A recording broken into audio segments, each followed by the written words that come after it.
निरंतर आपके हितों को संरक्षण देने के लिए पूरी प्रतिबद्धता के साथ कार्य कर रही है। भाइयों बहनों, आपने देखा होगा 2017 के पहले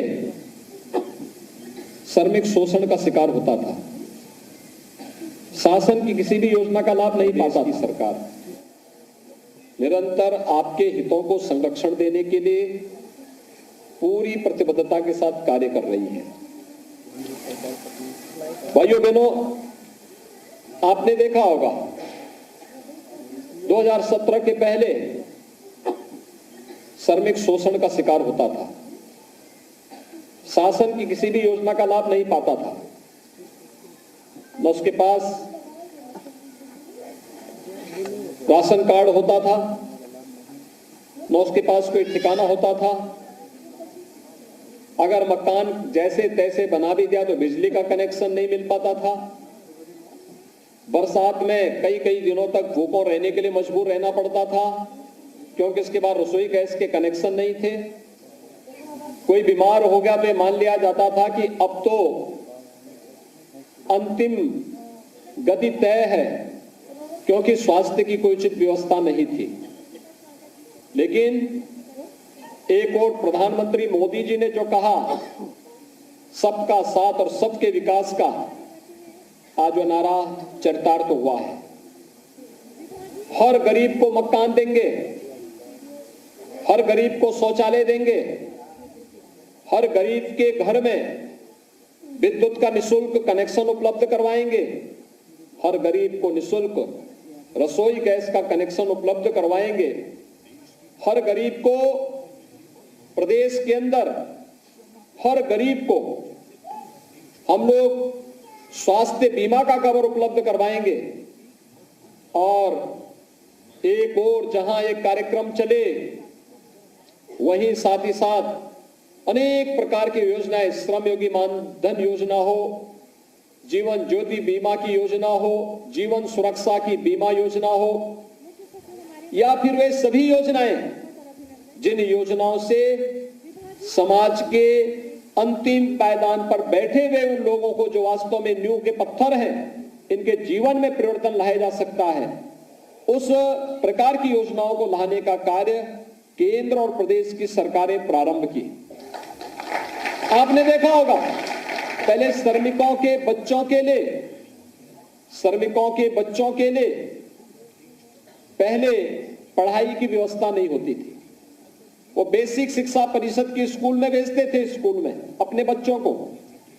स्कूल में भवन है तो शिक्षक नहीं, शिक्षक है तो भवन नहीं, और अगर दोनों है भी तो पेयजल की व्यवस्था नहीं, टॉयलेट की व्यवस्था नहीं, मिड डे मील नहीं मिल पाता था, बच्चों के लिए यूनिफॉर्म नहीं मिल पाता था। 2017 में जब हमारी सरकार आई, हम लोगों ने प्रदेश के अंदर सभी 1,56,000 बेसिक शिक्षा परिषद के स्कूलों में अच्छी व्यवस्था दी, शिक्षक भी दिए, भवन भी दिए, बालक और बालिकाओं के लिए अलग अलग टॉयलेट भी दिए, पेयजल की व्यवस्था भी दी, बच्चों के लिए 2 यूनिफॉर्म, बैग, बुक्स, जूते, मोजे, स्वेटर, ये सभी उपलब्ध करवाने का कार्य जहां प्रदेश के अंदर किया गया, वहीं साथ ही साथ श्रमिकों के बच्चों के लिए एक व्यवस्था बनाएगी कि हर कमिश्नरी मुख्यालय पर हम अटल आवासीय विद्यालय बनाएंगे। अटल आवासीय विद्यालय के माध्यम से जो श्रमिक खाना बदोश की तरह घूमता है, आज लखनऊ में है, अगले दिन अयोध्या में, चौथे महीने वहां से गोरखपुर चला गया, फिर 8वें महीने काशी चला गया, काम कर रहे हैं, काम पूरा हुआ, फिर वो अगले यात्रा पे निकल पड़ता था, और उसके कारण उसके बच्चे नहीं पढ़ पाते थे। अब सरकार ने तय किया है कि ये निर्माण का कार्य करेंगे और बच्चों को पढ़ाने, अत्याधुनिक सुविधाओं से युक्त स्कूलों में पढ़ाने का कार्य सरकार करेगी। अटल आवासीय विद्यालय पूरे प्रदेश के अंदर सभी कमिश्नरी मुख्यालय में इसीलिए स्थापित किए जा रहे हैं। हमारा प्रयास है कि इस सत्र में हम उन विद्यालयों को प्रारंभ कर सके। पहले गरीब कन्याओं की शादी के लिए शादी ब्याह की व्यवस्था नहीं थी। श्रम यानी समाज कल्याण विभाग से मात्र 20,000 रुपए मिलते थे। वो भी तब मिलते थे जब शादी संपन्न होती थी, उसके 2 महीने के बाद भी नहीं मिल पाती थी। उसमें भी लूट खसोट अलग थी, क्योंकि जैसी पिछली सरकार की मंशा थी वैसे उसके परिणाम भी थे। अगर 20,000 रुपया मिलना था उस बेचारे तक 10,000 भी नहीं पहुंच पाता था। लेकिन हमारी सरकार आई, हम लोगों ने कहा नहीं, इस राशि को बढ़ाया जाना चाहिए। और भाइयों बहनों, हम लोगों ने मुख्यमंत्री सामूहिक विवाह की योजना लागू की। कोई भी कन्या, गरीब कन्या कोई भी है, उसके शादी ब्याह की जिम्मेदारी सरकार उठाएगी। 51,000 रुपए हम गरीब कन्या की शादी के लिए देते हैं। और श्रम विभाग ने तो गरीब कन्याओं की शादी के लिए 75,000 रुपए तक की राशि देना प्रारंभ किया। कई जगह में स्वामी प्रसाद मौर्य जी ने कई जगह कार्यक्रम आयोजित किए जिसमें मुझे जाने का अवसर प्राप्त हुआ था।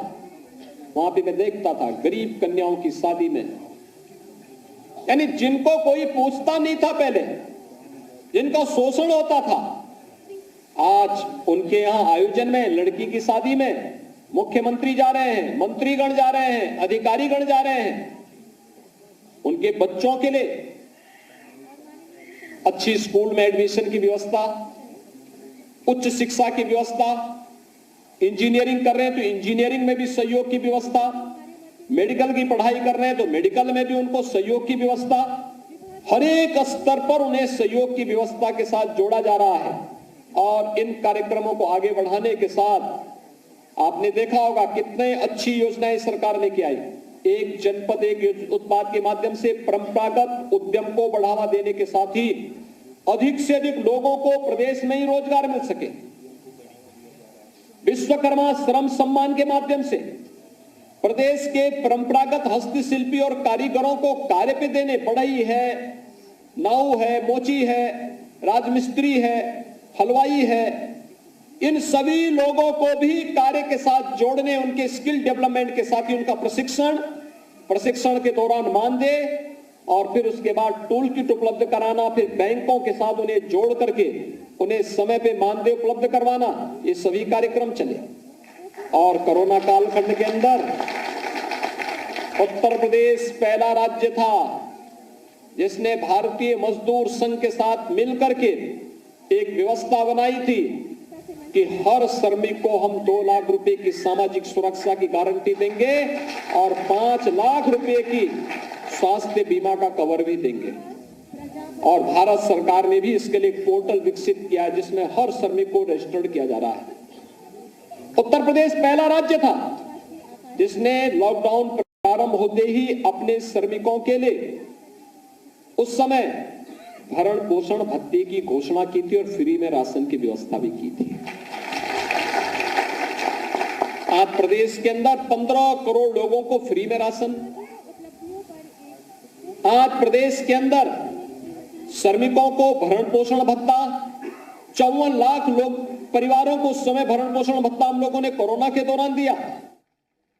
जो लोग अपने घर में वापस आए हैं उनको घर में ही हम काम दे देंगे, लेकिन जिन राज्यों को छोड़ करके जाएंगे, जिन लोगों ने इनको उपेक्षित किया, प्रताड़ित किया, भगाया है, आप देखना वहां पर समस्या खड़ी होगी। और हुआ ही वही। जिन राज्यों ने उनके साथ दुर्व्यवहार किया, आज वहां उद्योग धंधे बंद हो गए, लेकिन उत्तर प्रदेश में चालू हो गए। उत्तर प्रदेश में नए नए उद्योग चालू हो रहे हैं क्योंकि स्किल जो हमारा था ये हमारे पास वापस आया। उत्तर प्रदेश के अंदर उन्होंने अपना योगदान देना प्रारंभ किया और आज वह कार्यक्रम आगे बढ़ रहा है। भाइयों बहनों, पहली और द्वितीय लहर के दौरान प्रदेश सरकार ने फ्री में राशन की व्यवस्था, केंद्र सरकार ने भी फ्री में राशन की व्यवस्था की, फ्री में टेस्ट, फ्री में उपचार, फ्री में अन्न योजना और फ्री में वैक्सीन, सबको वैक्सीन प्रधानमंत्री मोदी जी ने सबको दे दिया। आज तो 15 से 18 वर्ष के बच्चों को भी वैक्सीन लगनी प्रारंभ हो गई। मैं स्वयं भी एक सेंटर में गया था, कितना उत्साह है हमारे बच्चों में। 15 से 18 साल के नवयुवकों में कितना उत्साह है, हर व्यक्ति उत्साह। बालक बालिकाएं लाइन में खड़ी थी, बैठी हुई थी, मैं गया उनके मिलने के लिए। उन्होंने कहा नहीं, हम भी वैक्सीन लेना चाहते हैं। मैंने कहा वैक्सीन उन्होंने कहा एक कोरोना कवच है, कोरोना से सुरक्षा कवच है, और एक कोरोना कवच देश की कोरोना के खिलाफ लड़ाई में भी मदद कर सकता है, और इसलिए हम लोग इस लड़ाई में सहभागी बनने के लिए आए हैं। और भाइयों बहनों, आज से कार्यक्रम प्रारंभ हुआ है। मैं आप सबसे अपील करूंगा, जिन लोगों ने वैक्सीन लिया है वो अच्छा काम किया, जिन्होंने अभी तक नहीं लिया है उनको बोलेंगे कि कोरोना का वैक्सीन जरूर ले लेंगे। ये कोरोना से उन्हें एक सुरक्षा कवच देगा, और कोरोना का वायरस अब कमजोर पड़ रहा है, धीरे धीरे समाप्त हो जाएगा। लेकिन आपके पास अगर वैक्सीन लेकर के एक सुरक्षा कवच है तो यह न केवल कोरोना में बल्कि हो सकता है कि अन्य विषाणु जनित बीमारियों में भी यह सुरक्षा का काम कर सकता है, और इस दृष्टि से हमें इसको समय से ले लेना चाहिए। लेकिन मैं पूछना चाहता हूं, आज हम 15 करोड़ लोगों को फ्री में राशन दे रहे हैं, 43 लाख गरीबों को हम लोगों ने प्रदेश में एक एक आवास उपलब्ध करवाया है, 2 करोड़ 61 लाख परिवारों को एक एक शौचालय उपलब्ध ग्रामीण क्षेत्र में उपलब्ध, ग्रामीण और शहरी क्षेत्र में करा दिया है, 58,000 ग्राम पंचायतों में सामुदायिक शौचालय बन गए हैं, 1 करोड़ 43 लाख परिवारों को हम लोगों ने फ्री में विद्युत के कनेक्शन उपलब्ध करवाए हैं, 1 करोड़ 56 लाख परिवारों को रसोई गैस के कनेक्शन उपलब्ध करवाए हैं, 6 करोड़ लोगों को केंद्र सरकार की ओर से स्वास्थ्य बीमा का निःशुल्क कवर दिया गया है, 5 लाख रुपए सालाना, और राज्य सरकार ने 60 लाख परिवारों को यह सुविधा उपलब्ध करवाई है। 60 लाख का मतलब 3 करोड़ लोगों को राज्य सरकार के स्तर पर हम लोगों ने सुविधा उपलब्ध करवाई है। भाइयों बहनों, प्रदेश वही, प्रशासन वही, सरकार बदलने से कितना परिवर्तन होता है, और होता भी क्यों नहीं, क्योंकि पहले गरीबों का यही पैसा बड़े बड़े उन नेताओं के घरों को भरता था जो आज जेसीबी चला करके निकाला जा रहा है, नोट की गड्डियों को निकलते हुए आपने देखा होगा। और अब तो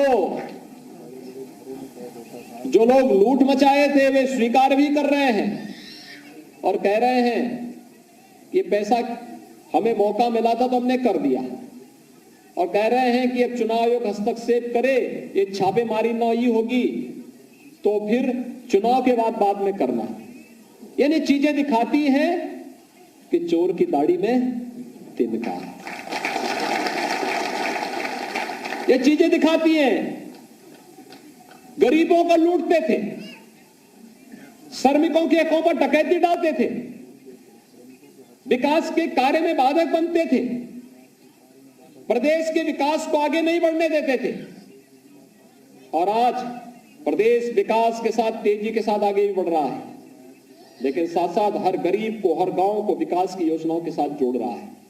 और आज ये वही योजना है जिसमें 3 करोड़ 81 लाख कामगार और श्रमिकों को हम लोग इस योजना के साथ जोड़ रहे हैं।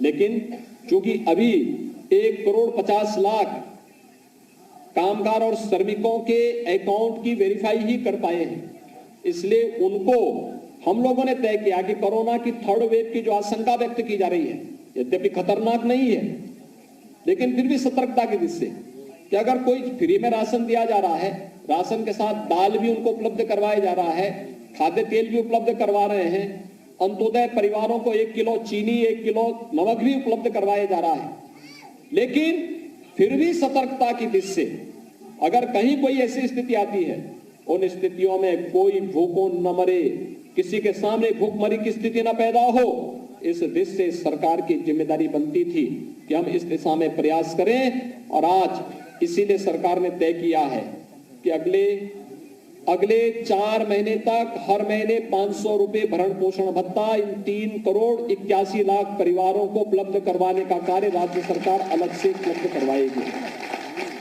जिसमें पहली 2 किस्त 1.5 करोड़ श्रमिक और कामगारों की आज यहां पर जारी कर दी गई। ये उनके खाते में पैसा पहुंच गया, और पैसा पहुंचने के साथ ही उन लोगों के पास अगले 2 महीने के लिए मानदेय भरण पोषण भत्ता उपलब्ध कराया जा चुका है। बाकी लोगों का वेरीफाई करने के साथ ही जैसे उसको वहां से बैंकों के साथ हम इसको जोड़ेंगे, बाकी लोगों का भी पैसा धीरे धीरे करके अब उनके खाते में जाता हुआ दिखाई देगा।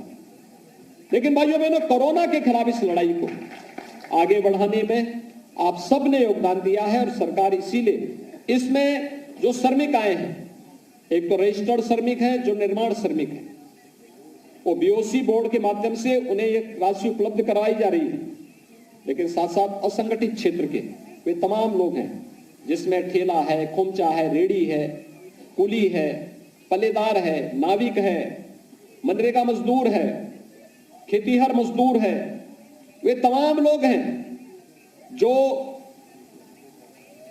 डेली कमाते हैं और फिर अपना भरण पोषण उसके माध्यम से प्राप्त करते हैं। और मुझे लगता है इस कार्यक्रम को आगे बढ़ाने के साथ इसके साथ सफाई कर्मियों को भी इसके साथ जोड़ना चाहिए, क्योंकि सफाई कर्मी फ्रंट लाइनर है।